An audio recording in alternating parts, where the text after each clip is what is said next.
Hey guys, welcome back to the Passive Buddies podcast, and we've got a pretty cute episode today. I'm really excited about this one. As usual, we have our co-host Brandon Duff here, and today he is going to talk us through his infinite money loop system. Doesn't that sound sexy? That sounds sexy, yeah? That does. Hit me, mate. Okay, so what is the infinite money loop?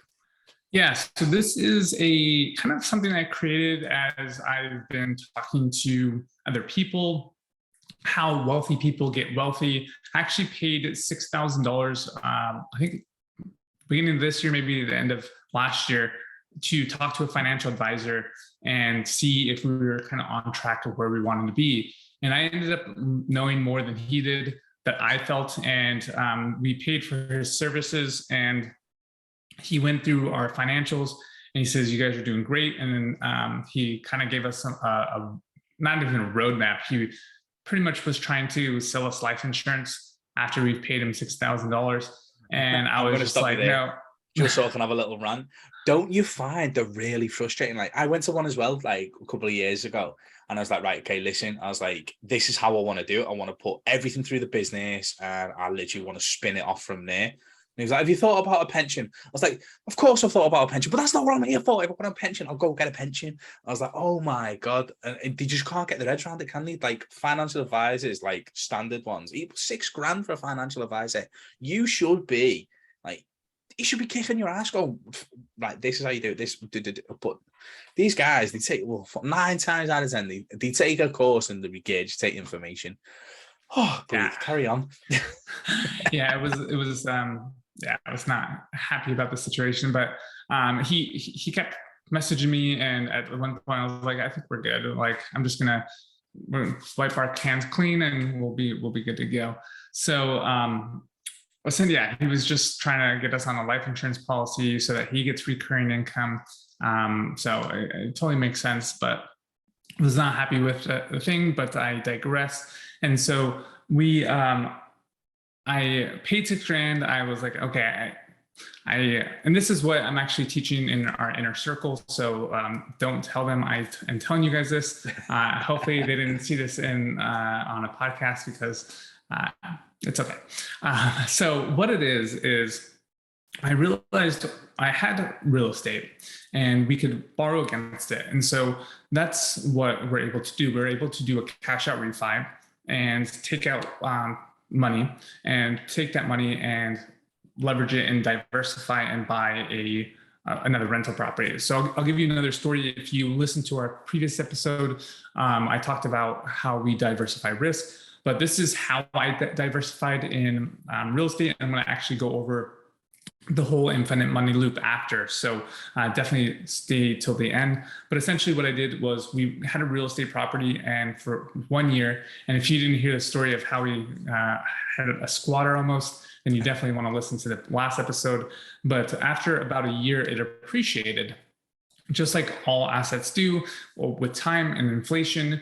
That's why the wealthy don't mind inflation, because they own assets. And as inflation goes up, those assets increase, just like stocks increase, just like any gold increases. All these hard assets, or even crypto assets, they increase over time. Bitcoin, Ethereum, not these shit coins, because those are not real assets. And so after a year, I was able to have enough appreciation where I could borrow against my asset and take out that money and then buy another rental property. I didn't appreciate enough where I could just pay it outright. So I ended up, I think it was, how much was it? It was like 30,000, and I think I had 15. Oh, actually I lied. So the first rental property, it appreciated, but didn't have enough income from that rental property to pull out equity. So we ended up buying a second rental property from as a personal trainer. So both rental properties came out of my pocket, and I didn't borrow against them. But our first 4 unit, it was 3 years has passed. And so it appreciated a bunch. We were able to take out the equity, and I think at that time it was 80,000. I was able to take out 40,000 and put $40,000 of my own money and buy a 4th unit, or a 4 unit. So that was our 3rd property. A 4-unit is just I think they call it a flat in the UK, or like an apartment, where it's like small houses attached together. And so we had we had 2 single family homes and a 4-unit or 4 flat, and we had 6 units. And then after that, we bought our 4th rental property, which was another 4-unit, completely out of pocket, zero out of pocket, with using a cash out refi. So we did a cash out refi, refinanced all 3 of our properties, took out all the equity, and was able to buy the 4th property with no money out of pocket. So the first 2 properties I paid cash out of pocket. The 3rd property, we refinanced both properties and put down some of my own money to buy a 3rd property. And then the 4th property, we refinanced all 3 properties and bought the 4th unit for completely like no money out of pocket, or what they say, no or low money down. And so that's what we're able to do, is leverage assets to take out the money and use it to buy other things. And so I thought, that's really cool, because we can just kind of play Monopoly. We can upgrade our houses to hotels in a sense and continuously buy more real estate. But that, in doing so, causes a lot of leverage. You're constantly refinancing. You only have 20% down. So if we go through another financial crisis, or say, for instance, COVID, when people were able to stay in properties and not be kicked out because of some of the laws here in the United States, where they're putting more emphasis on the tenant and allowing them to stay inside the property, versus if they couldn't afford rent, they couldn't be evicted. And so that was kind of like a cool thing that I learned about, not learned about, but cool thing that I did was I was able to borrow against my asset and buy other things. And which gets us to the other side of the loop. So in crypto is also considered taxed as property. You're able, when you pay capital gains on it, all the different, I'm not a tax advisor, so don't take this as financial advice. And I don't know where you live, the listener. So obviously do your own research, but where we live in the United States, crypto is taxed as property. And with a lot of these financial institutions in crypto, you're able to borrow against those assets. And so essentially with real estate, I have to put 20% down, but I can leverage 80%. The leverage of 80 is through the bank. And in crypto, I can take my crypto, in a sense, and put it into a quote unquote bank and borrow against it. And so if I say, for instance, let's make it easy. So you can borrow up to 50% of your asset. So in crypto. So if I have Bitcoin and I have $200,000, I can put it in this bank and then borrow against it and take out cash and have 100%, have $100,000 in cash. So now I have my rental property, in a sense, which is BTC or Bitcoin, and I have an asset that's $200,000. I can take $100,000 of it and then say buy a rental property. And in doing so, I'm able to buy a property that maybe might be like decrepit or run down, and get it for say 80,000, and then pay it all outright, and then use the extra 20,000. Obviously, I'm making up numbers because where I live, you're not going to find a house for $100,000, but you could probably find one for around that, or at least put some money down. We can fix it up, do some forced appreciation, and then say we bought it outright.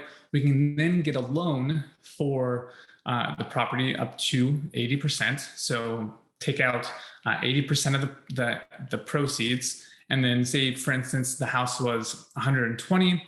We're able to take out, we bought it for 100, it appreciated to 120. I'm able to take out the 80%, which is 100,000. And then I can go back and buy more Bitcoin and then repeat the process. So instead of paying back the loan on the Bitcoin, I now have $200,000 in Bitcoin. I have $100,000 loan on the Bitcoin in a sense.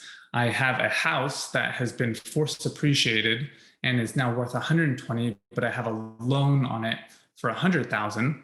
I then take that 100,000 that I've not borrowed, but I took a loan on the house because it was outright paid for.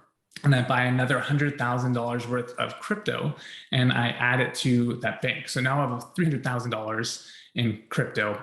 I have a $100,000 loan on it. So now it drops my leverage from 50% to 33%. And my house is now worth, I have a loan on it for 100,000. It's worth 120. So that's about 20%.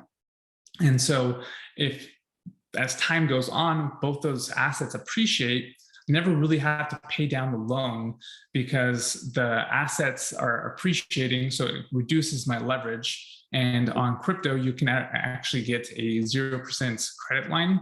So I don't have to, that money's kind of free in a sense, especially with 0%.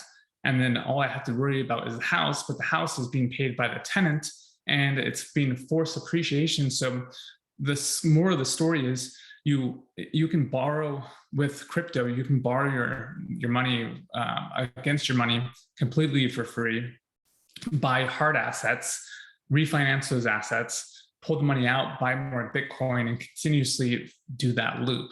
And in doing so, you pretty much are not guaranteed, but with a good, strong, as time goes on, those assets are going to appreciate. And then you get into really what it's called is buy, borrow, which you're borrowing against the assets to pay for other things and then die. And in doing so, you never have to pay back the loan. The houses get transferred over to a family member or whatever. So you get step-based costs. So you're not paying like death tax. You're paying a whatever the going rate is at that time. And it's just ultimately how you create wealth. And you never pay down those assets because you're constantly on leverage. I mean, that's why the government, our government at least, is super into debt, because they know they can make more money with leverage and not pay down the national debt. They just increase interest rates or whatever to have US citizens pay down the debt. And so that's how you create wealth, is you never pay down the actual assets. You actually just keep borrowing against them. And you can do this with life insurance. So the kind of one thing I not learned, and I've already knew this before we even talked to a financial advisor, but with life insurance, you're putting money consistently into a fund that in like a couple of years after it's, what's it called? Not appreciated, but has, I don't know I can't think of the name right now, but when it's not expired, but the opposite of expired, when it's kind of grown in a way, you are able to take money from that life insurance policy tax-free and use that to buy other things. So you can buy it from your house, you can buy a house, you can buy a car, and then you can use that, your house to like rent it out to, like, we rent our car. I rent my car on Toro, and I can use my life insurance policy to buy a Toro car and then rent that out on Toro. And then whoever's renting it is paying back my life insurance policy. So now I have two assets that are making money. So that's a smaller scale, but that's essentially what my ultimate money loop is borrowing against one asset and then crypto, and then having it buy back and continuously doing that. And it's funny because I kind of not learned this from crypto, but kind of put these two pieces together, because people, what they would do is there's this program or this platform called Time Wonderland, and people would borrow against their crypto. They would stake it, borrow against it with like another crypto, and then buy more of this Time Wonderland, which then they would keep looping. So they would buy more Time Wonderland, they would stake it, they would borrow against it, buy more Time Wonderland, stake it, borrow against it. which caused a lot of people over leveraged. But that's obviously you need to kind of not be over leveraged.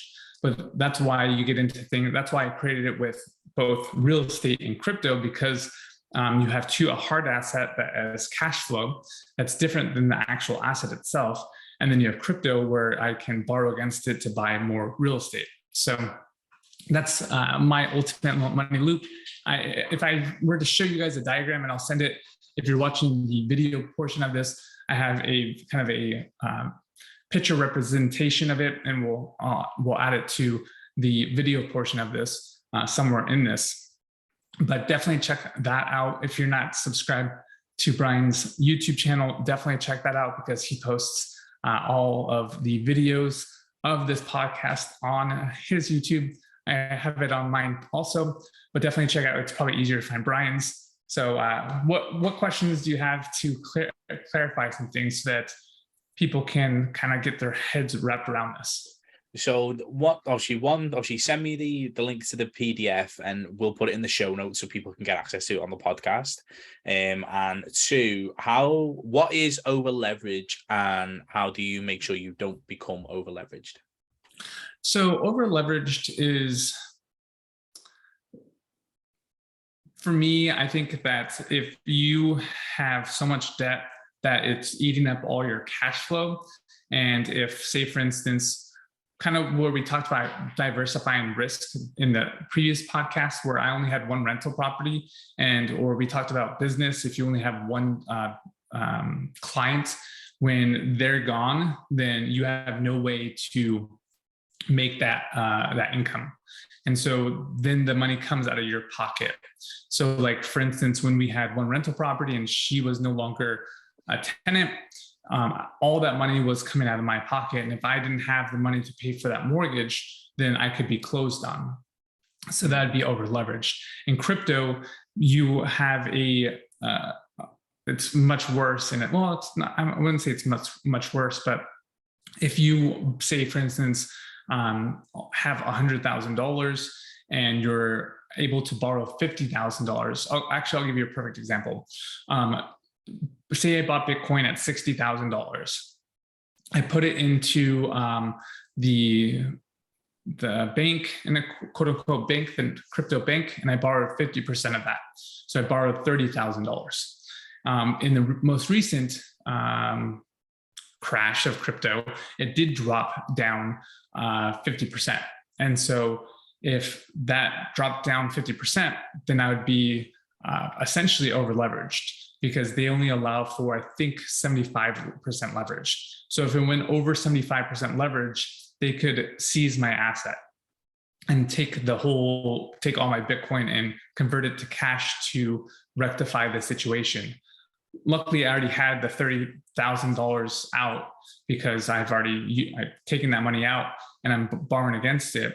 But I mean, that's also a good thing too, because if you think about it, that's kind of a protection or a hedge, because if I'm taking that money and using that, say I bought it at 60,000, I borrowed against it, and I have $30,000.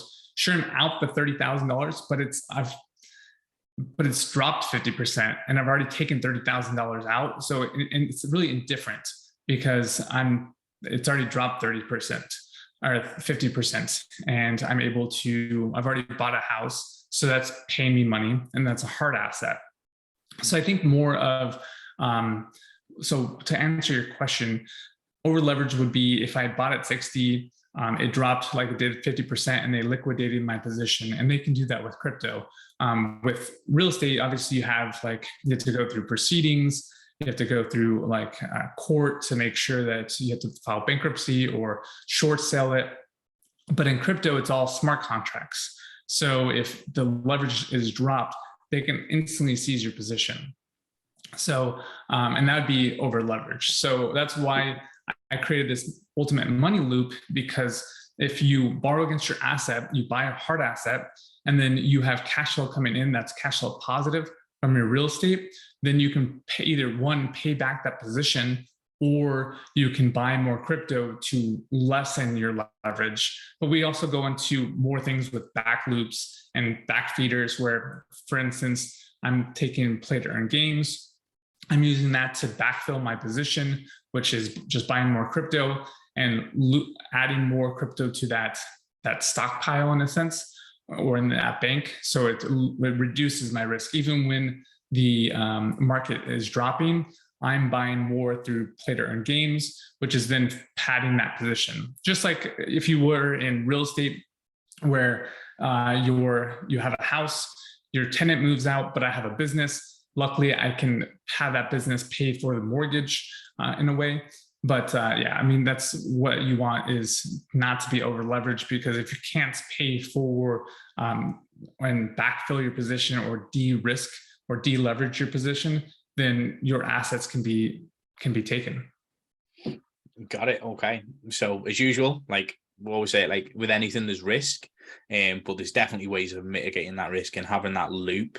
To again, it's about diversification, isn't it? Obviously, diversifying those assets, that allows multiple cash flows. So if one goes down, the rest can feed. Right. Can feed any of the leverage that you've taken out on them. And I mean, ultimately, that's how people create real wealth, is through leverage. Understanding debt. There's good debt and there's bad debt. And bad debt would be like this is more like gray debt. It's student loan debt. I consider it bad debt because it's not really producing any income for you today. Sure, it could produce income for you later if you actually go into that field. But with like, unless you're going to be a doctor or a lawyer, you really don't need to go to college nowadays. You can find everything on YouTube, or hiring a mentor who's already done it. I mean, I don't know, like, why would you ever go to school to learn from a college professor who hasn't done what they've been teaching in like 30 years, when you can go and hire someone online who's been in the field and knows what's going on and what's going on at this moment, and what the current trending things are that can take you from, step 1 to step 10 in a matter of a few months, versus waiting 4 years to only relearn everything you've learned from like in a work environment. I mean, most of the time, from what I've heard from people, is you go in, you learn everything in school, and then you go work from someone and they say, okay, now that you know all this stuff, this is how we actually do it.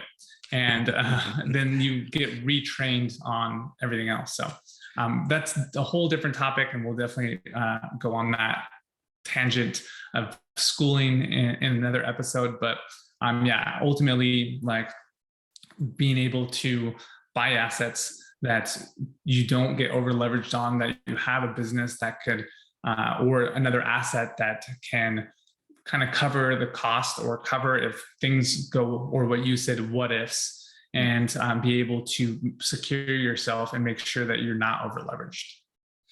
Nice. Okay. Now that is literally the only question I had about the whole thing. Obviously, if you give us the PDF, then obviously everyone who has got, like, can obviously take a look, and obviously it might clear their mind a little bit. And obviously, as usual, guys, come and drop us a comment, come and ask us a question. Like, we're always free, we're always available to obviously like help out. And if you need us to do another episode or a video training, we can go and put that together to help you out.